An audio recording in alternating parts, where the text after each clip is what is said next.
Oui. Fait abrupt, donc vous avez compris que la vidéo, elle a été... enfin, la technologie. Je ne vais pas la reprendre, mais je vais cependant conclure ce court passage. J'aurais dû être plus bref. Ça m'aurait évité ce petit désagrément.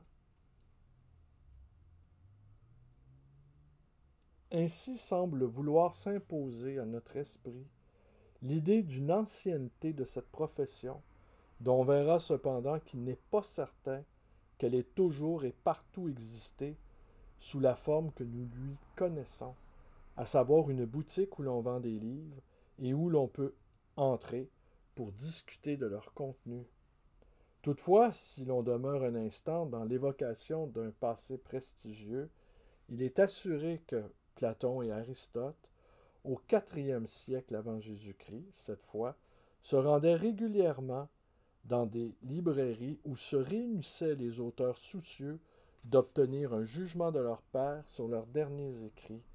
Diogène Laërce rapporte le fait dans sa vie de Zénon, il est vrai rédigé 7 siècles plus tard, mais d'autres philosophes ont confirmé cette présence de boutiques que l'archéologie fait ressurgir, comme on le verra, pour Pompéi. Dans cette cité proche de Naples, la lave du Vésuve a figé pour l'éternité la devanture de ces boutiques semblables par plus d'un trait à celles que nous voyons sous nos yeux en Europe ou dans les pays développés du XXIe siècle.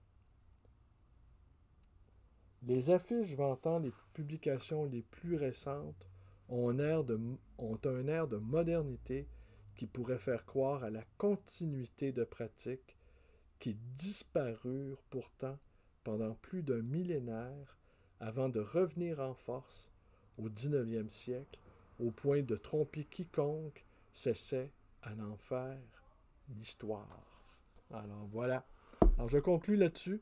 Je vous remercie d'être avec moi. Portez-vous bien et à demain!